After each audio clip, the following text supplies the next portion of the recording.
Mon nom est Eric Marnat, je suis de la promotion 92, AgroParisTech, qui à l'époque ne s'appelait pas AgroParisTech, mais encore INAPG.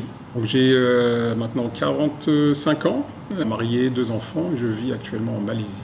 Je dirais que je me suis orienté sur une prépa bio, parce que j'aimais bien la biologie. Mais à l'époque, je ne savais même pas ce que c'était que l'agro.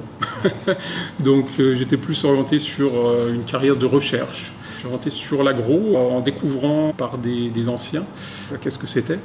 Et puis surtout en m'apercevant qu'une carrière de recherche n'était peut-être pas aussi excitante qu'on pouvait imaginer quand on est au lycée ou au collège, et que ça ne donne pas forcément l'ouverture que des étudiants de l'agro à l'époque m'avaient donné. Je dirais à l'époque, moi, je choisissais un petit peu ce qui me plaisait, mais sans avoir une idée préconçue de pourquoi. Et puis 3e année, donc, qui est l'année de spécialisation, j'ai choisi production végétale. Puis voilà, bon, le stage de fin de 3e année, j'ai fait mon stage donc, dans une coopérative agricole de l'Est de la France, qui s'appelle EMC2, dans une équipe qui faisait de la recherche-développement, donc, sur un projet qui était un petit peu déjanté, donc c'est pour ça que ça m'avait plu, qui voulait faire donc, un projet de faire une usine à papier à partir de paille, de résidus de paille. Donc ils avaient un pilote, une usine pilote, qui faisait le vapocraquage, et donc pendant 6 mois j'ai travaillé dessus, et ça m'avait pas mal plu. Donc à l'époque il y avait encore le service en coopération. J'ai fait candidature pour une ONG, qui à l'époque s'appelait l'AFVP, les Volontaires du Progrès. Donc c'est comme ça qu'après mon diplôme, je suis, quasi immédiatement parti, donc 2 ans, en Guinée pour l'AFVP, sur un projet de développement rizicole. Donc avec l'ambition d'aménager des périmètres rizicoles dans les bas-fonds en Guinée forestière. Donc bon, avec toutes les limites de ces projets de développement, mais qui quand même étaient très intéressantes parce qu'on arrivait à avoir 20 à 30% de succès. Ce qui peut paraître peu, mais ce qui est beaucoup en fait. C'est-à-dire où les fermiers, après 1 ou 2 ans d'expérience, vont continuer par eux-mêmes. Et alors ça a été une expérience extrêmement enrichissante. Je dirais la plus grosse partie, c'est humainement. Tout ce que ça m'a apporté. Et je dirais, bon, ça fait prendre quand même une grande claque de se retrouver dans un environnement complètement différent et de remettre en cause un peu toutes ces certitudes.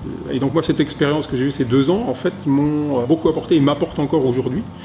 Je suis entré dans une boîte qui s'appelait à l'époque encore les Potasses d'Alsace, la SCPA, donc, qui est en fait une boîte française, qui est une boîte d'État, qui est détenue 100% par l'État. Le principal usage de la potasse, c'est les fertilisants, c'est les engrais. Je suis resté 8 ans, basé à Paris. Mais bon, en voyageant quand même très régulièrement, j'ai appris, je dirais, le trade et le commerce. Bon, il y a des moments, je dirais, que ce soit au niveau personnel, parce que c'est un parcours qui n'est pas seulement professionnel, il y a aussi le côté personnel qui peut jouer sur les décisions. Je dirais, les choses étaient un peu coordonnées à ce moment-là, donc en 2006, pour repartir. Mais non plus en Afrique, au Vietnam, à ce moment-là, pour donc, une filiale de la SCPA qui était basée au Vietnam, qui faisait de la production de fertilisants et de la distribution au Vietnam. En 2011, donc, j'ai démissionné de façon très amicale donc, avec mon employeur, mais sans avoir de plan derrière. Ouais, de voyager un petit peu, de faire un petit peu ce qu'on voulait, de prendre un peu du temps.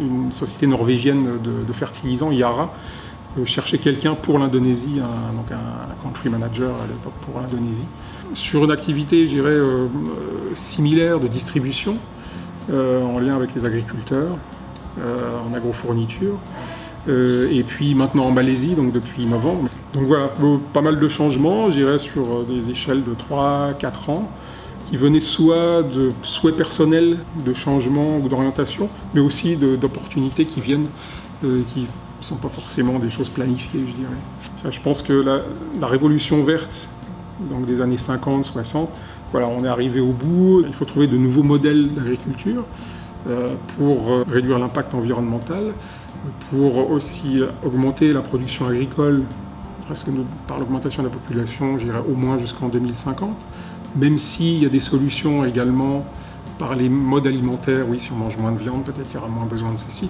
Si on réduit les gaspillages, oui, c'est vrai. Mais je pense qu'il n'y a pas la solution miracle. Donc en fait, que c'est en jouant sur un panel de solutions qu'on arrivera à résoudre des problèmes et les challenges. Et c'est extrêmement politique et sensible dans les opinions publiques et dans les professions concernées. Mais donc c'est passionnant également.